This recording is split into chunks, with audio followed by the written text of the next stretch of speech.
Hello everybody, welcome back to episode 14 of Holmgard. Today I am here starting off in the big pit that I've dug a long time ago, and my new storage system and stuff. And with me working on this base, that's given me a lot more motivation to actually get this stuff done.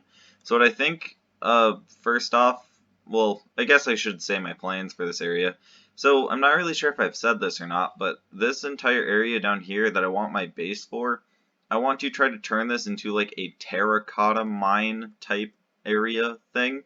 And so I think, well, first off, I just need to terraform this entire place into said terracotta mine. So I think first off, I'm going to use these 4 shulker boxes that I have here of terracotta, which is quite a lot of terracotta, and just get blocks placed down in just this little corner here and see how it looks. So let's jump into a time lapse.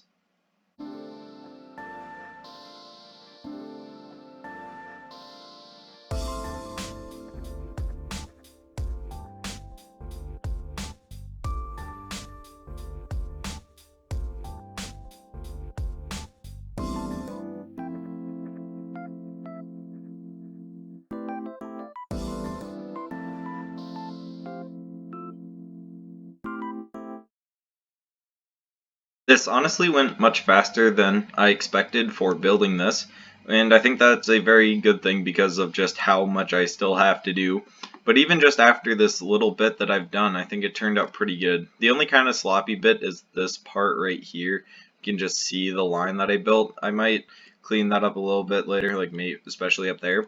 But otherwise, I'm really happy with how this turned out, and I think it worked great. But I've kind of had enough still with building this. And yeah, and like I will go through later and add some more texture to this, but I've had enough building this, so I say we move on to something else. I'm here to give a little bit of a progress update on the Nether project. So, as you can see, a lot more clearing out has been done. There are the 2 blaze spawners that I have capped off, and I have also blown up some of this as they're ambushing my recording. But otherwise, I am officially halfway done with the perimeter now. So I have cleared out a lot more space, and yeah, so after this here is emptied out, and then this here empties out by this machine, then I will also have to build the machine lower, which kind of sucks because it doesn't reach all the way down to bedrock, which I want it to, and this lava layer here is at like Y level 30 or so. So that means it's like just barely too low that I can't quite do it all in one pass. So I do have to run this machine again and also drain all the lava oceans, which will take a long time, but I do have a plan for that. And yeah, I would just like to stop in and give a progress update on how this giant project has been going. This feels really kind of awkward, I guess, but I have just gone for it and finished clearing out the perimeter. So I let the machine run from the halfway point, I let it blow up everything else, and then I decided to go through, drain all the lava, run the machine again, but lower down, and blew everything else up. If you saw there in the ceiling, I have a texture pack on that makes netherrack look pink, so I could clear it all from the bedrock down there. So now this place is totally spawn proof. So if I open up my F3 screen, as you can see in the top left hand corner where it says E1/2, that means I'm only loading 2 entities, so somewhere in here there is another entity, and there's a minecart up on the roof from the piston bolt as well, because I have also finished that off as well. So the perimeter here is done, and if I can practice my flying skills well, up here on the roof I finished off the piston bolt. So I built the straight piston bolt. It's nothing special, it's just a bunch of pistons and repeaters and stuff. Curved rails. Here is the getting off station and stuff. Then I have the same minecart station thing here. Minecart gets sucked over and is recycled fully, broken by a cactus, yada yada yada. Yeah, so that station is there, and just down here, as you can see, because nothing else can spawn, things just spawn immediately here. So yeah, it's pretty cool. And then just all around this area, I have the walls on the outside and stuff, because this is all clear of spawning areas. So next, I think we are going to hop into a time lapse of me actually building up the farm. I was kind of thinking I wanted to do the walls first, but I think now that the perimeter's done, I should just go through and build the farm. So, let's hop into a time lapse.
Now that this farm is up and running, as you can see, the rates are very, very insane.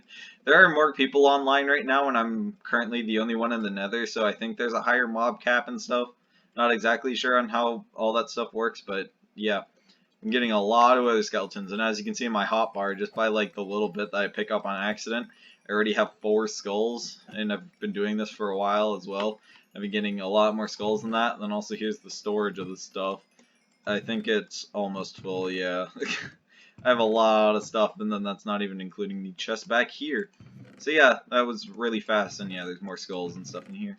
So this farm has been a very good success, but the only problem is that that storage system is not going to do me any good.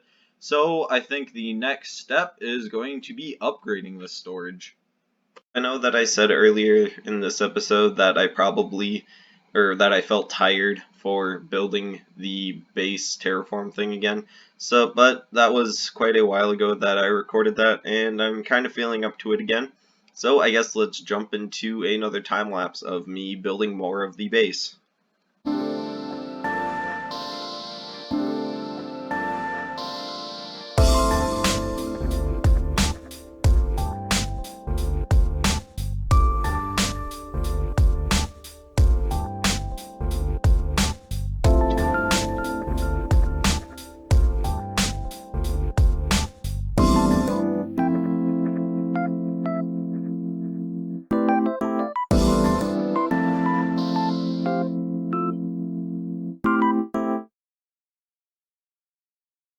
I am really, really happy with how this place turned out.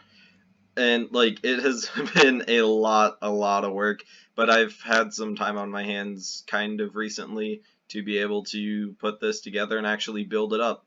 I am really, really happy again on how this turned out. So I think I'm getting a little bit better at this. Like that part is still a little bad. You can see where my original line was, but I'm thinking I'm getting a little bit better at it. So yeah, I've been having some fun with it, but it has been a lot of grind and a lot of terracotta. But otherwise, I am very happy with this, and I think it is time for us to move on to another project. As a lot of you know, Christmas is coming up very soon, and now is the perfect time to be attacked by phantoms.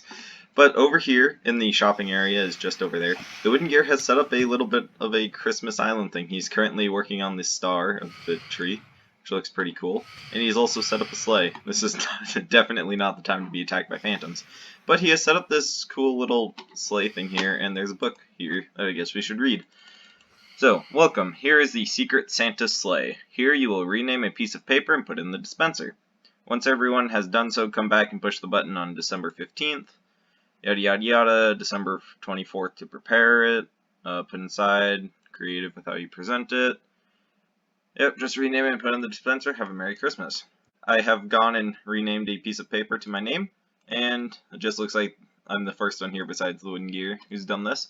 So yeah, I'm excited to see what other people do here, and it's going to be a lot of fun. It's also providing the shulker boxes for us, so I am going to take one of these and go from there. We are back here in the industrial area, and I just love on how beautiful this place is, especially during the sunset as it is right now. Just being able to stand here and look over the pond and stuff, and I don't know, I think it looks really cool. But I am back over here for another project, the final project of this episode probably, and as I get stuck in a berry bush. But something that I've been having a kind of a problem with, like I haven't really needed much things smelted, but it might be a problem later on. So I think I'm going to build a super smelter, and I think the best place for me to build this super smelter would be over here because I have like a lot of space in this area here, and I think I could squeeze in some kind of input system here. Maybe I have to snake this tube around, but I might be able to fit the super smelter controls in here, and I think that would be pretty good. So let's get started. First step is getting all the furnaces in, and I'm only going to be going with 32 furnaces for this super smelter because, as I said, I don't really need much to smelt.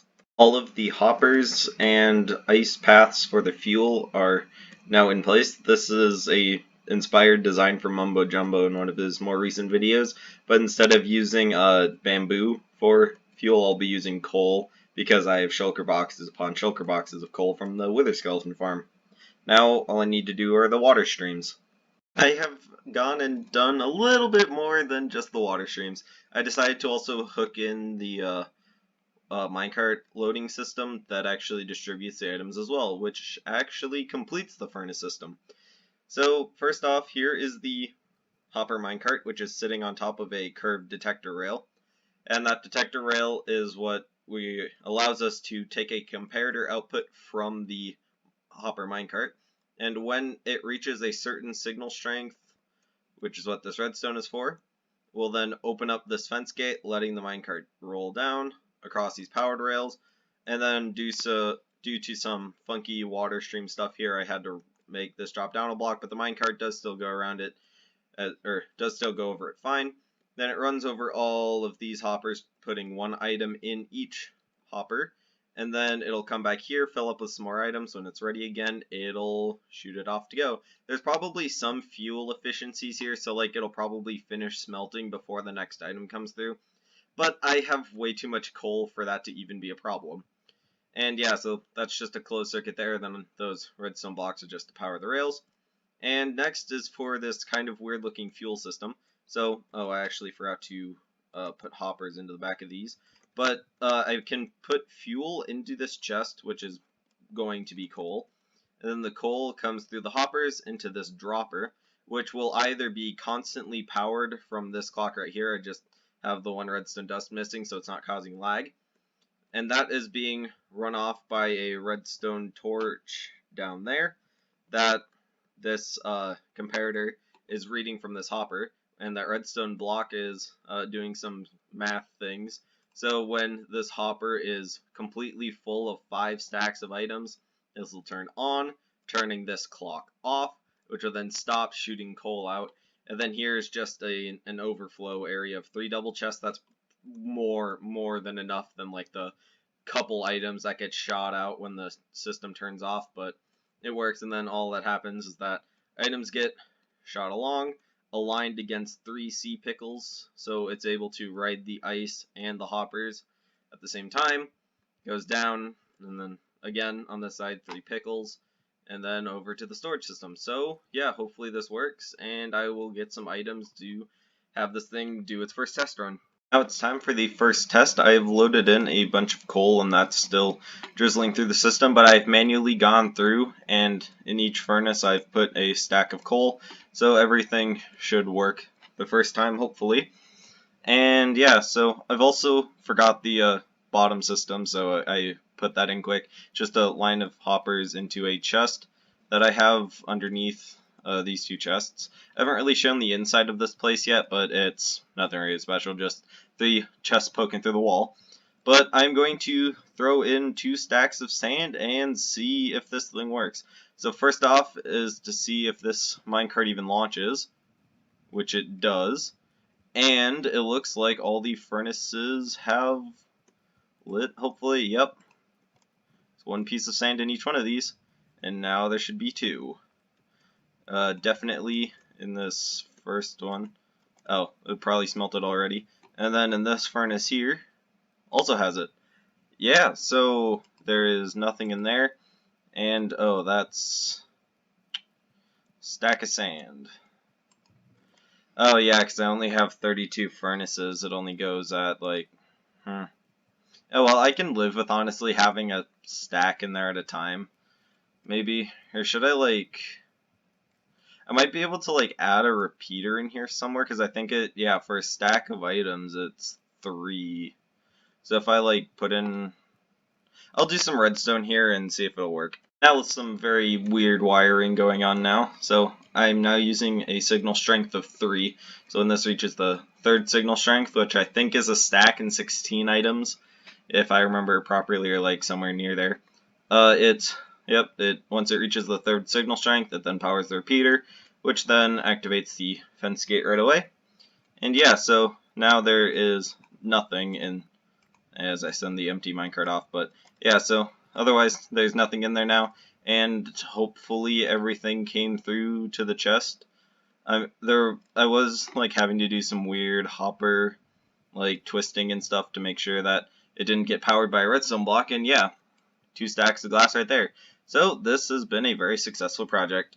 After the addition of some input, fuel, and output signs, I say that this is now a usable furnace system and a very successful episode. I am very sorry with how long this episode took to come out. I haven't really been playing Minecraft recently. Like, I still love doing this, and it is my favorite game ever. It's just I've been getting a little bit burned out recently, and I'm hoping to hit it with a little bit more force now. And yeah, so I hope that you all enjoyed this episode of Holmgard, and I will see you all in the next episode. Bye.